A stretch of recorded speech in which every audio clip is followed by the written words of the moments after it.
So today I am very happy to have Neil Higgs with me. He describes himself as a retired troubleshooting survey statistician, which I think is being modest. He is a researcher extraordinaire of TNS, now Kantar.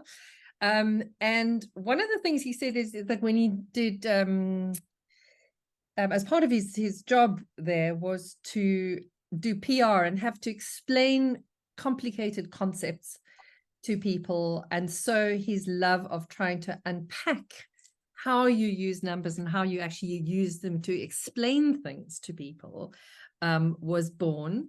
So Neil has written a fabulous book on which he's called All Other Things Being Equal, Ceteris Parabis, which we will get into. But essentially it is a bit about making numbers make sense and finding the stories that numbers tell and learning how to actually read them. So it's a wonderful book, which we will share the link to later. But I just wanted to talk to you, Neil, and get a sense of, with your background, with your experience, what was it that was the impetus for the book? You mentioned COVID and some of the things that you were seeing. What did it make you think? Well, I think I've always had a love of training. Part of my career was spent training clients, and to see their faces change as they finally understood a subject that had been opaque to them, like stats, for example, was always a great happiness to me. And then when I retired, I had a bit more time. And of course, then the pandemic hit. And suddenly we were deluged with numbers and graphs and stats.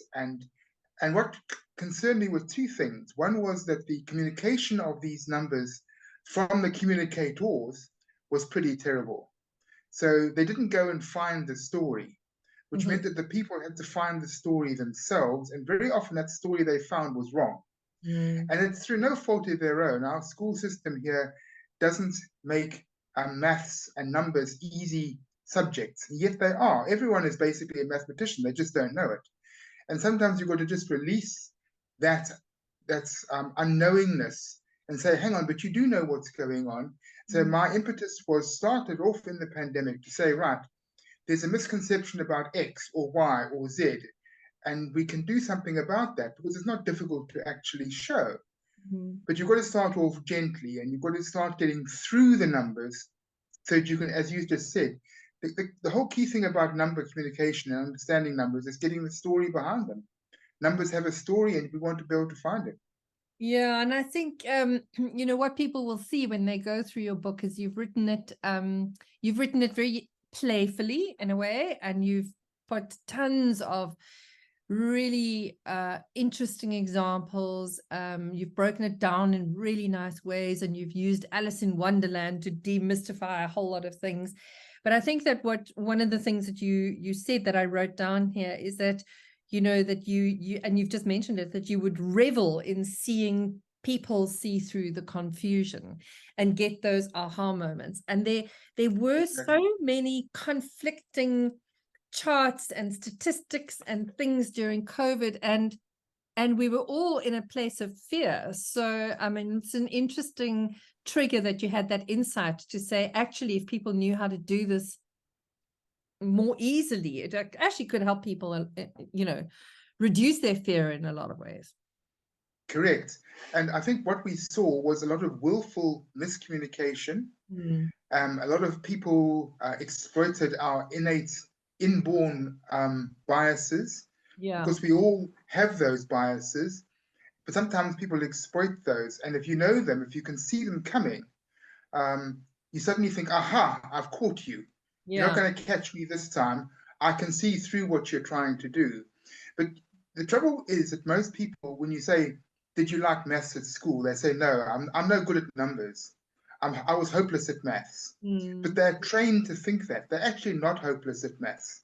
Everyone basically can understand numbers because that's how we run our lives, our money, our cars, our time to work, our finances, a whole lot. We know what we're doing. We're not stupid, but we just think we're stupid because we've been told that maths is hard, and it's not. Well, you use that wonderful example in the book about the Barbie doll, where the Barbie doll was sort of had a little chip that said maths class is hard or something, and there was an outcry and they were forced to actually take it off the shelves. And I mean, Exactly. I think it is what people are told. And I think and as you say, innately every day we work with numbers, We and do. we absorb them and we understand them. But when it comes to some more, when we then transfer it, say, into the world of marketing or the world of understanding statistics, it suddenly becomes incredibly difficult, and we don't know what we just hide away. But I'll give you an example of how numbers confuse people. I mean, it was announced the other day that they're going to be putting troops into ESCOM at a cost of 146,563,291 rand. Yeah. Now, that's a complete nonsense number. First of all, no estimate can go down to the last rand. By the time you hit the second number, you've forgotten all the rest of it. Yeah. If they said 150 million rand, that's the story. It's just a matter of saying, well, I can see through this nonsense. I can round those numbers. I can make it simpler to understand. I get the picture. Yeah. Oh, wow, you're trying to fool me. You didn't fool me. So I think the other thing that's interesting in your book is that you do talk about biases. So you talk about confirmation bias, you talk about group bias, selection bias, and all of those things. But you also talk about how we see the world as we are, not how the world really is, but the Yes. ability to then apply common sense to see whether it is actually even true or not, and whether you need to question the numbers. Yes. So you need to just get a sense of what's going on around you. So, I mean, I happen to know roughly what our tax collection level is. So when a number comes up that beats the tax collection level by a function of 100, you know that it's wrong. You just get a feel for what's going on around you. We know that our population is 60 million. So if someone says something which doesn't make sense, and you know that the population is 60 million, you pick it up straight away. So it's just a matter of being, I think, just alert to the numbers around you. What's going on in my world?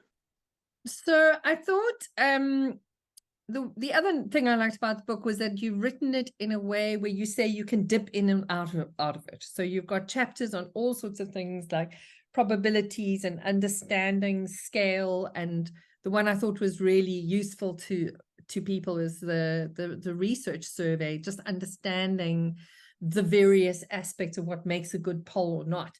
And then you've got these lovely rules of thumb in every chapter. Yes. Um, Yes. which are kind of, if you had to pull those out and you had 10 of those, or I think 15 or however many of them, but there's some real simple things, as you say, like rounding down or rounding up numbers. What is the story that the numbers are trying to tell you? I Yes. think that is such a big thing in so many presentations today, where you see statistics and changes and graphs, but there's no story behind it. People aren't bringing those to life. We were drummed into us. I think the company I worked for was particularly innovative in insights. When I started with them, what the typical role of a researcher was to give out tables of numbers to the clients and walk away. And we were one of the early companies, and we were frowned upon by the old school to try and say, well, what do these numbers say? What is the story? And one of the things I used to drum into people that I used to train was, if you just sit down with a large cup of coffee and your book of tables and say, everyone go away for an hour, I will come out with the story. And that's what you've got to do. But you can do that in your everyday life. So you can look at a press release and you can say, but that doesn't make any sense at all, because those numbers are just wrong. So I'll give you another example. Yesterday, there was a report from somebody who wrote about Pick and Pay and their investment in solar. And the opening line was that they have invested 600 billion rand in solar. Well, that can't be right, because that's 1/3 of our total country tax collection. It was just a typo. He meant 600 million. Yeah. But you see the word billion and instantly you know that it's wrong. Yeah. And I think it's this matter of getting beyond the detail. The last part of the problem is computers and calculators. You read off the number off the printout or off your calculator down to the last rand or down to the last decimal. No, most people work with estimates. It'll take me 40 minutes to get to town, or it'll take me 20 minutes to get to work. They don't say 21.3 minutes to get to work. So we all unconsciously round. So when we see numbers, we just do that, and that simplifies them. And then you see the story. Then the story jumps out. You think, jeepers, is that really the case? Yeah, it's interesting. I mean, I loved, right at the end of it, you say the bottom line of the book is, can I explain this issue to someone else in under 3 minutes on the phone? Yes, yes. And I think that that, as you say, you sit with the numbers, cup of coffee, and at the end of that, what does it tell you? But in your experience,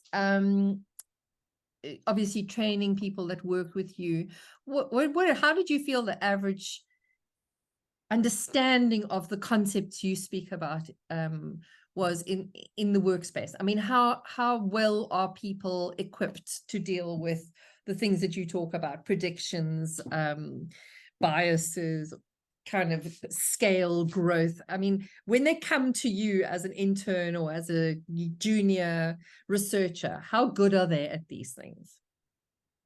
Well, the interesting thing that I had was I was able to address 3 levels of people. Okay. Within our own company, we had quantitative researchers who got the numbers. They did.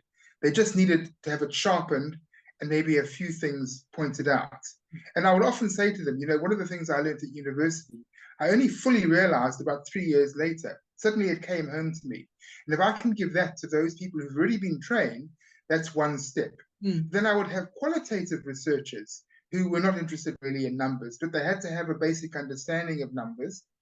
And that was a different level of talk, but one equally as rewarding, because suddenly the scales fell away from their eyes and they weren't scared of numbers. Right. And then the third audience I had was clients. Now, clients coming into marketing in client companies come from the most diverse backgrounds, from fine arts through economics, through statistics, through a BA. They come from such a background. So you've got to start at a level which doesn't talk down to anybody, because we actually are better at numbers than we think, as I said earlier. Yeah. But you can draw them along with you by showing them that actually it's not as difficult as they think. Yeah. And that was the rewarding part, was getting people who were terrified of numbers to understand what was going on sufficiently to hold their own in a meeting with the marketing director. Yeah, and I think you also sort of say that, numbers aren't as scary if you look at the big picture, but that you want to improve people's relationships to numbers and data in a happier way, but yes, that they are able to use their common sense to call foul. And I think that's just so important, because I think I've been in so many presentations, like media presentations, for example, where you inherently know that something just doesn't sound right, but you don't know what it is and you don't know how to call it out. And so there's kind of these specialized people that are telling things to you, and you kind of nod and smile and off you go, which is obviously not the right way to be. So I think that I love that idea of knowing enough to call foul and to sort of be skeptical if you need to be. And I think also one of the problems is that people often, as you say, they do know that somehow something is wrong, but they feel intimidated by either the person presenting or their own, what they've been conditioned to think, which is that they're not good at numbers. And this makes me so irritated, because the school system tells you you're useless at numbers, but you're not. And people are therefore inhibited from speaking up when they know there's something wrong. I mean, I can recall conversations I've had with very clever people. We would do a survey which would cover rural areas. So there has to be LSM1 people in rural areas, and the survey would come out with 1% LSMs. And you'd say, no, to the IT people, you've made a mistake in the calculation. The algorithm's wrong. Go away and fix it. No, we've checked it, it's right. No, it cannot be. And it's those three words, it cannot be, that people need to have the courage to use when they think something just doesn't look right, because 10 to 1, they're correct. And I think also kind of, I suppose it's one of those things that you might say, can you explain how you got to that?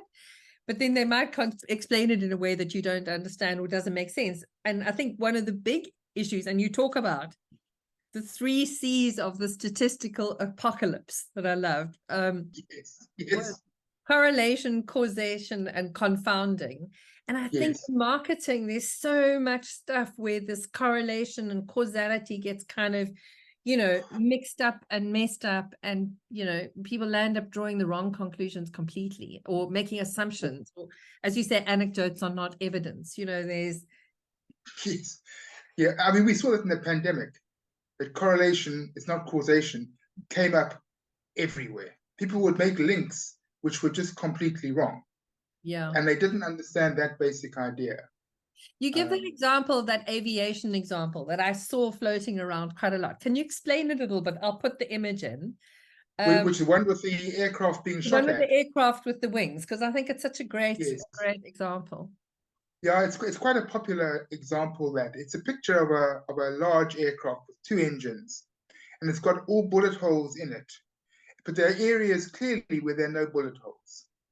So the people said, well, hang on, we must clearly put more armor plating over where the bullet holes are, because that will then protect the aircraft from where those holes went in. Then someone said, but hang on, this aircraft made it back. Therefore, those bullet holes didn't harm it. It's the aircraft that didn't make it back that we need to think about. And clearly those got shot at or were damaged in the areas where the aircraft that returned had no bullet holes. And people finally realized that, and they would put more reinforcing around the cockpit area, around the engines, around the fuel tanks, not in the empty fuselage where there was nothing to be hit. Yeah. So that's one of those examples. I love that example. You speak a little bit about predictions and forecasts, which I also think is interesting because it's a big part of what we do, budgeting, forecasting, whatever. What is your rule of thumb there? What is your advice there? Well, I spent most of my life designing models that are, in fact, forecasts. So if you read that chapter, you might think I'm a bit anti-forecast, but I'm not. What I'm anti is taking the forecasts, A, too literally, and B, too far into the future. There's a well-known saying that says that all forecasts are wrong, but some are more useful than others. And I think that's a very important maximum to bear in mind, is that a forecast can't be right. It's impossible because you can't take everything into account. Yeah. Anyone who believes implicitly in a forecast is being taken for an idiot. But some forecasts are useful. So, for example, take weather. The forecast for tomorrow is probably going to be fair. So we were talking about solar when we first started our opening remarks. And one of the apps I look at predicts the amount of sunlight over the next few days. Now, the prediction for tomorrow, in our particular case, is 0 hours of sunlight. And the prediction in 10 days' time is whatever it is, 8 hours. Now, the prediction for tomorrow is going to be great. It'll be fine, be perfect. Even for the day after, it'll be okay. The one for 8 days down the drag is complete nonsense. And anyone who takes that as anything more than the most vague of guidelines is being taken for an idiot. So I think it's just a matter of knowing the limitations of forecasts. It's not that they're wrong. It's not that they're to be avoided. It's just treating them with due reserve, shall we say. Yeah. And you do speak also then about, in terms of expectations and looking at the bigger picture. You mentioned context, which I also thought was interesting. And then you've got that whole chapter on biases and following the money too. I find myself, and I think COVID also, we had a lot of this during then as well, kind of what's the source of the information? Where is it coming from? Who's written the article? who's behind it. And then you can see that it's some, you know, it's some company that's actually selling a product that's written an article in a particular way or whatever. So for me, it's always about just taking a step back and evaluating the source of the information. But you had some lovely examples in there also of the Dunning Kruger effect, which I think affects a lot of us positively and negatively. Yes. In that people who know nothing are quite confident, and people who know a lot are sometimes less confident. It's confident, exactly. Yeah, yeah. I think that's very true. I think it's people tend to retweet stuff, for example, that comes up. Somebody said XYZ, and they state it as a fact. So someone doesn't think, and they retweet it. And suddenly that goes viral, and it becomes the received wisdom because it's been repeated 15,000 times. The more often you repeat something, the more often it enters the consciousness and becomes treated as fact. But it's just one person making an unsubstantiated statement. So one of the things that I always say is, and it's true for any forecast, is where did it come from? Who did it? How did they do it? What is their source? I mean, there are some very dodgy polling companies, just to go back to your survey comment. There are some that are exceptionally good. Do you know the difference? Do you know what to look for when you see a report on a survey? The reporting on surveys and polls, not only here, but overseas as well, is generally terrible, where basic stuff is not stated and then it's assumed to be fact, and it's just not. Yeah, I mean, I just, before we go into polls, I loved is it Brandolini's law? Brandolino's law? Yes, Brandolini's law. Where it's, if somebody does tweet out something that's untrue, or writes something that's untrue, and then it gets retweeted and whatever, that the law was that it takes more effort to debunk sort of fake news or incorrect information than to create it. And that's actually terrifying. It's an order of magnitude more difficult to debunk something, because people don't want to then believe something that they have taken on that belief.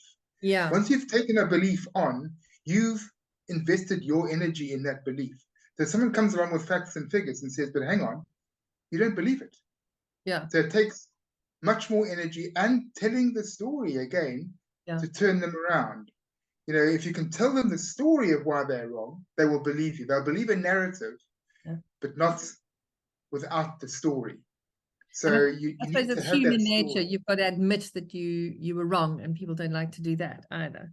Correct. So, but just to talk about surveys and polls, because it is a big part of what everybody deals with. You do go into, you know, a few things to look for that if they're not there, you should run. Yes. What are those? Yeah, read no further in case of the following. And there's the first and easiest is the sample size. You know, and I say to people, well, if this was done on a survey of 10 people, would you believe it? If it was done on a survey of 10,000 people, how do you feel about that? It clearly is going to be more solid. So if they don't give you a sample size, don't even bother to read it. Throw it away, carry on, get another cup of coffee. And then the other thing that you've got to always ask is who was surveyed and how? So was it an online poll? Was it a telephone poll? Was it done this year, last year, sometime never? Was it done when the information was relevant? And then when you say it represents South Africa, does it? Does it, in fact, represent whatever country it is you're talking about? Or is it a selection which has been made to look like South Africa? So, for example, there are a number of big companies that use their own database to infer things about South Africans. That's fine, as long as you say this comes from my database of people who are my customers. This is not all South Africans. Yeah. Yes. I mean, there's been a number of debt relief companies that do this. Yeah. They look at their files and the data is correct. There's nothing wrong with the data. They say, well, X% are battling to feed themselves and Y% can't do this anymore, and Z% are in trouble because they can't do Z or A or B. But that's their database. And as long as you know it's their database, then you can treat it with the caution that it deserves. But very often the survey is portrayed by a journalist or by the company themselves as representing more widely the population than it does. Yeah, So then you yeah. must walk away. And you speak about questionnaire design too, Yes, which is another bugbear of mine. so important. Oh, I mean, I've sat in some focus groups with questionnaire designs that I've just thought, I'll never get this hour of my life back, but it is basically completely worthless. Yes. Of course, the biggest problem is leading questions. Yeah. You know, any well-constructed question cannot be done by an amateur. So if you look at these polls that the media organizations do on their websites, and they feed them to you via Twitter or Facebook or somewhere, most of these polls are complete nonsense at two levels. One is it's a Twitter population or something like that, which is not representative of anything.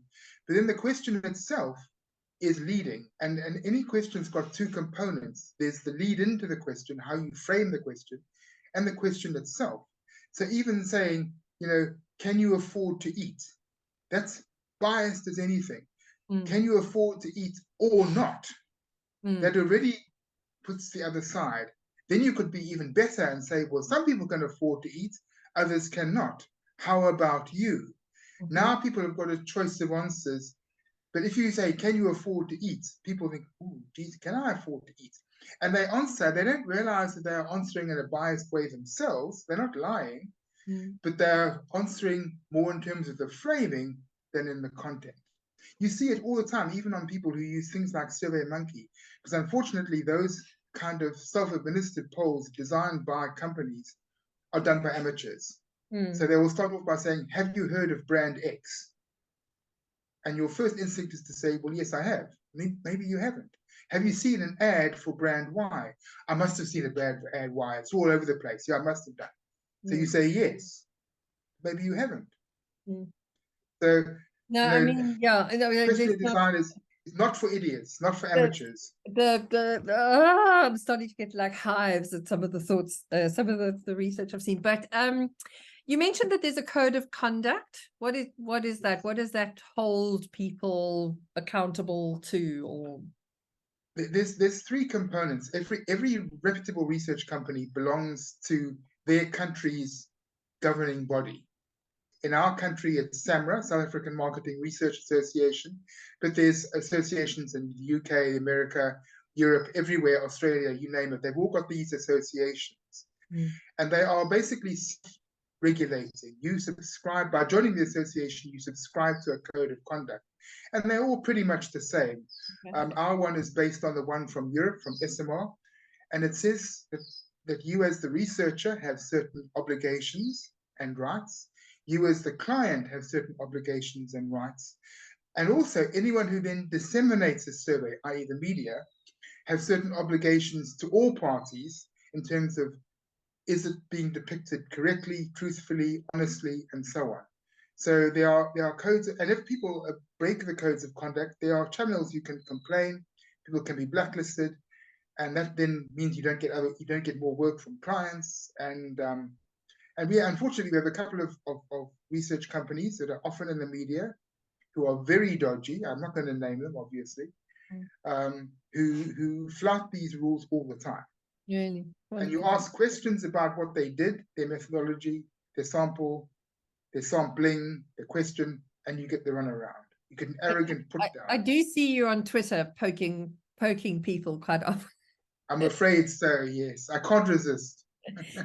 So just before we kind of wrap up, I mean, the other really critical chapter that I think is so interesting, which is relevant to this, is the use of charts, visualizing data, and kind of explaining visually or graphically what the numbers actually represent. I mean, if you say that, you know, I don't think journalists are by and large very good at this.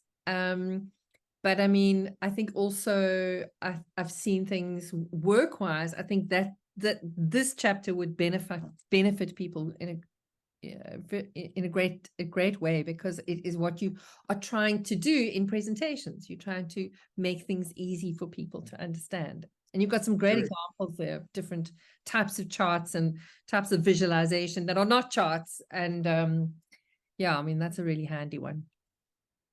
I mean, infographics are everywhere these days. Yeah. And they can be very good, and they can be rubbish.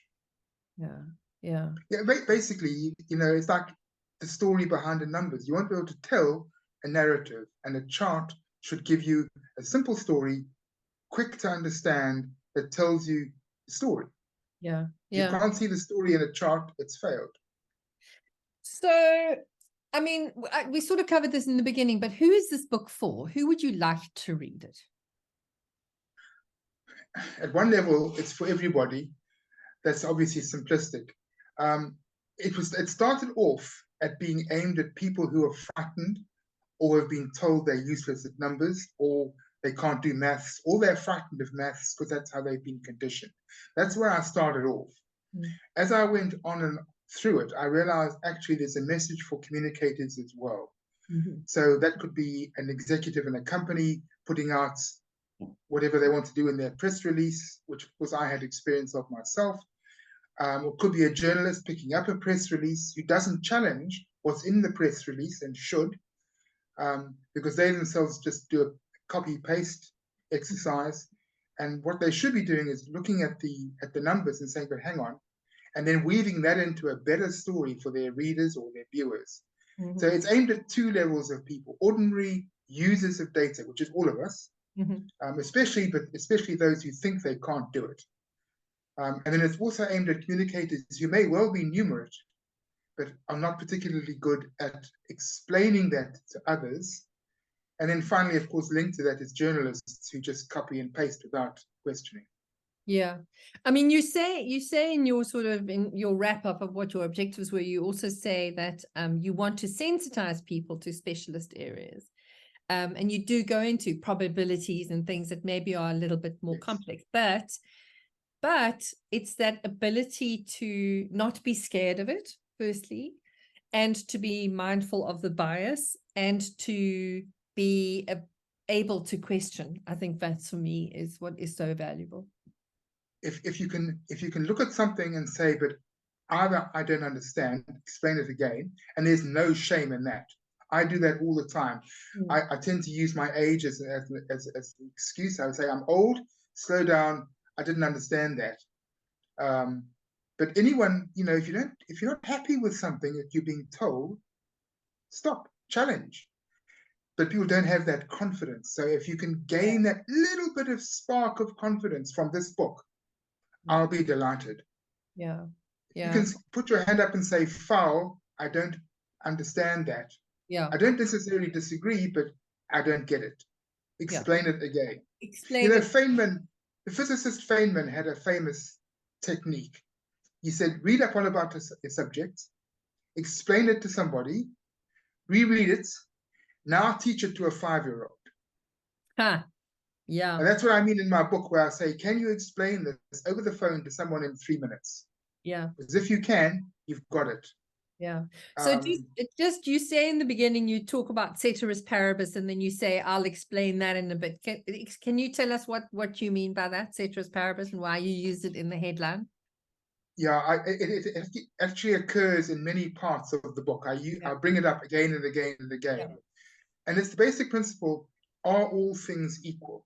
So when you make a comparison of A with B, are you making a comparison of like with like? Now, the classic thing that got me going on this was the COVID numbers. So they would produce numbers by area. And in the book, I give an example of where I used to live in Johannesburg. They say area A, there's been 463 deaths. In area B, there's been 922. So you think somebody looking at that cold thinks, well, area D is not so good. It's much more dangerous there. There's something wrong. Maybe the people there are more infected. Meanwhile, it turns out that area D is just simply twice as big. Yeah. If you divide by the population, you make all things equal. And it's just being alert to those kinds of comparison. It happens all the time. That's just one example, which I call indexing. But there's so many other examples where A is compared to B, but hang on, that doesn't make any sense. Why would you compare A with B? Often it's a function of definitions. You compare the death rate in Belgium with the death rate here. Now, it turns out that the way death is defined and recorded on death certificates is different in the two countries. So you do a global comparison, it's probably nonsense. But you've got to challenge that definition. That's what I say. Are all things equal? Yeah, and I mean, again, it's just a question of it's context, I guess, and questioning and having the confidence to do that. I mean, I sat in a workshop with some marketers, and it was a simulation game thing, which was really fun. They had to create products and then sell them in and whatever, but they had to do some calculations along the way. And the facilitator asked to chat to me outside, and she just said to me, they can't do the maths. And I said, what do you mean they can't do the maths? They sort of reasonably medium to senior marketers, and they couldn't work out the percentage change. They couldn't work out, and you know, you talk about growth in in one of your chapters as well, and scaling and those sort of things, and the simple question about if you sell it for this and then you change your pricing to that, how much, what's the difference? Couldn't work it out. So that's where I think it's so valuable. I've got a whole chapter on percentages and a whole chapter on growth. Yeah. Because there are two concepts which are not difficult, but are often misrepresented. I mean, I saw an interesting media piece day before yesterday, which said the risk of disease X is doubled if you have this in your diet. That's what they said. Now, that's a percentage gain of 100%. Yeah. It's doubling. But the thing is, what people didn't ask there, for example, have you gone from 0.02% to 0.04%? In which case, it's all meaningless anyway. Yeah. So, you know, people don't always understand that a percentage on its own is a waste of time. You've got to know what it's based on. Yeah. But as you say, people often don't know how to work out a percentage. Yeah. And yet it's not difficult. Yeah. Yeah. It's actually very easy. So it's just a matter of sensitizing people to those things. Yeah. Well, I think it's I think everyone should do it. I think it should be compulsory for every I mean, I'd love to give it to kids at school as well, but I mean, I think in the workplace that we're at, and especially as you say, with marketing people and advertising, there is a fear of numbers in some spaces, and yet they're dealing with them every day, and they're having to make sense of them, and they're having to look for insights, and they're having to look for trends, and they're having to look for, you know, all sorts of things. I mean, you know, the other thing that is the measurement, and then interpreting measurement, and what does it actually mean if you've got, you know, some of the vanity metrics, as they call, but that's a whole other subject. So Neil. But quite right. Yes, you're 100% correct. Yeah. Thank you for chatting today. And I'm going to share the book, and I hope people will absorb it and read it. You've been very generous at keeping it at a very low price. And maybe if there's some interest, once people have read it, we can do a little Q&A and we can have a discussion about it, because I think for me, maths is confidence related. And it's not even maths. I mean, it is maths, but it's just numbers and data, as you say. It's just being confident with those things that we deal with every single day in our lives. Yeah, they surround us every single day, and we can't afford to let them pass us by without at least grasping them. And we, in fact, do grasp them. We just don't always have the confidence to think we've grasped them. And then to explain them to the 5-year-old. I love that. Yeah. Thanks so much. Thank you. Yeah, we'll chat again soon. Thank you. Thanks, Gillian. All the best. Bye. Bye.